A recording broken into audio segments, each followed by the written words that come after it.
اللہ الرحمن الرحیم۔ حضور صلی اللہ علیہ وسلم کا ارشاد ہے کہ جو شخص ہر رات کو سورہ واقعہ پڑھے اس کو کبھی فاقہ نہیں ہوگا۔ اور ابن مسعود رضی اللہ تعالیٰ عنہ اپنی بیٹیوں کو حکم فرمایا کرتے تھے کہ ہر رات میں اس سورت کو پڑھے، سورہ واقعہ۔ ایک روایت میں ہے کہ جو شخص سورہ حدید اور سورہ الرحمن یا سورہ واقعہ پڑھتا ہے وہ شخص جنت و فردوس کے رہنے والوں میں پکارا جاتا ہے۔ ایک روایت میں ہے کہ سورہ واقعہ سورۃ الغنی ہے، اس کو پڑھو اور اپنی اولاد کو سکھاؤ۔ ایک روایت میں ہے کہ اپنی بیٹیوں کو سکھاؤ۔ حضرت عائشہ رضی اللہ تعالیٰ عنہ سے بھی پڑھنے کی بات منقول ہے، تاکید منقول ہے، بہت ہی پست خیالی ہے۔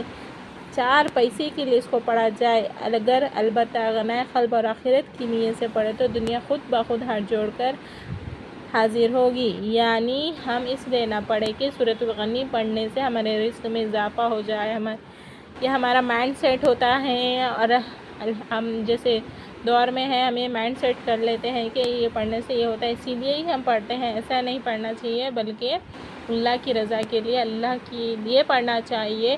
اگر آپ اللہ تعالیٰ کی رضا کے لیے دل میں سوچ کر پڑھیں گے، انشاءاللہ آپ کی جو بھی ٹینشن سے اللہ بہتر جانتا ہے وہ خود بخود بنا بولے حل ہو جائے۔